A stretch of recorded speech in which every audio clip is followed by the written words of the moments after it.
حضرت عبداللہ ابن عمر رضی اللہ تعالیٰ عنہ بیمار ہو گئے، شدید علیل تھے، طبیعت مبارک میں کمزوری آ گئی، کچھ کھانے کو دل نہیں کرتا تھا، گھر والے بار بار کہتے کچھ کھا لیجئے کچھ کھا لیجئے، نہیں کھاتے تھے۔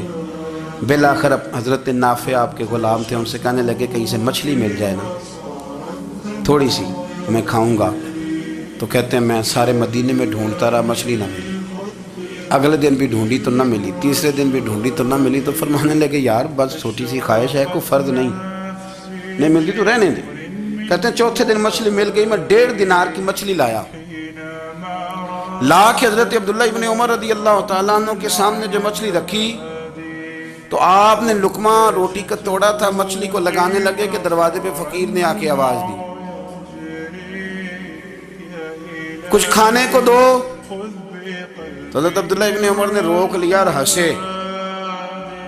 کئی دفعہ دے ہم بھی دیتے ہیں پر ہمارا چہرہ دیکھنے والا ہوتا ہے، اتنے ہم غصے میں ہوتے ہیں، دے دیتے ہیں، لیکن جو چھلوٹیں ہوتی ہیں نا چہرے والی وہ گنی نہیں جاتی۔ ہنسے، فرمایا دیکھو میرا اللہ کتنا قریب ہے، وہ مجھے بچانا چاہتا، اٹھا بار دیا جا کے۔ تو خادم اب حکم کا پابند تھا، وہ لیت اللہ تو کر نہیں سکتا تھا، وہ گیا اور جا کے دے آیا۔ فقیر جب سارے محلے سے آٹا اکٹھا کر لیتے ہیں تو پھر ایک جگہ جا کے بیچتے بھی ہیں۔ دے آیا، وہ 2 گلیاں آگے گزرا تو میں پیچھے دوڑا گیا، میں نے کہا سچ بتا کھانی ہے کہ بیچنی ہے؟ وہ کہنے لگا جو بھی سبب لگ جائے کر جاؤں گا، آپ نے دے جو دی ہے۔ تو کہتا ہے میں نے اسے کہا کہ یہ 1.5 دینار کی میں نے خریدی تھی، اگر تو 2 دینار کی مجھے بیچ دے تو آج کل مچھلی مدینے میں مل نہیں رہی، تو میں اپنے آقا کو دے دوں گا، وہ یہی کھائیں گے، بیمار ہیں۔ تو کہنے لگا جی بسم اللہ، مجھے کیا اعتراض ہے، 2 دینار مل رہے ہیں، 1.5 کی مچھلی، اور 1.5 کی بھی کسی نے نہیں خریدنی تھی، اب تو پک گئی۔ فرماتے میں نے 2 دینار اس کو تھمائے، وہ مچھلی اس سے خریدی اور خرید کر کے میں لا کے حضرت عبداللہ ابن عمر کے سامنے دوبارہ رکھی۔ تو فرمایا یہ کیسے آ گئی؟ میں نے کہا حضور 1.5 کی خریدی تھی اور پھر فقیر کو دے دی، اب اسی سے میں 2 دینار کی خرید کے لایا ہوں، آپ قبول فرمائیں۔ تو فرمانے لگے تم نے اچھا نہیں کیا، اب اس طرح کرو 2 دینار بھی اسے دیا اور مچھلی بھی واپس دیا۔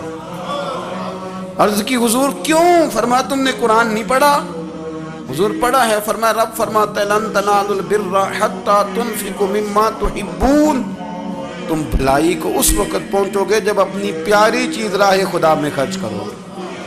امام غزالی نے لکھا ہے، فرمانے لگے دیا، تو وہ حضرت نافع کہتے ہیں میں دینے گیا، دے کے واپس آیا تو کچھ پریشان تھا، کیونکہ مجھے بھی 4 دن ہو گئے تھے نا تلاش کرتے، تھوڑی طبیعت میں مایوسی تھی کہ اتنی محنت سے میں نے لایا اور آپ نے واپس کر دی۔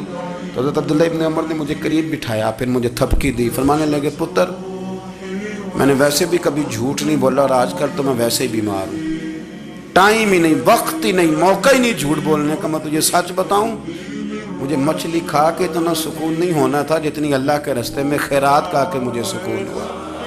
تو تجھے تو میری راحت سے غرض ہے نا کہ مجھے راحت کیسے ہوتی ہے، تو مجھے سکون ملا ہے راہ خدا میں دے، میں نفسانی خواہش پوری کر لیتا تو یہ میرا نفس کل پھر مجھ سے مچھلی مانگتا، پرسوں کہتا نہیں چھوٹے گوشت کی یخنی بھی چاہیے۔ ہم لوگ الجھ گئے ہیں، بہت بڑے قیدی ہیں اپنے آپ کے، بڑے قیدی، سارا دن اپنی خواہشات کی تکمیل میں بھاگے رہتے ہیں۔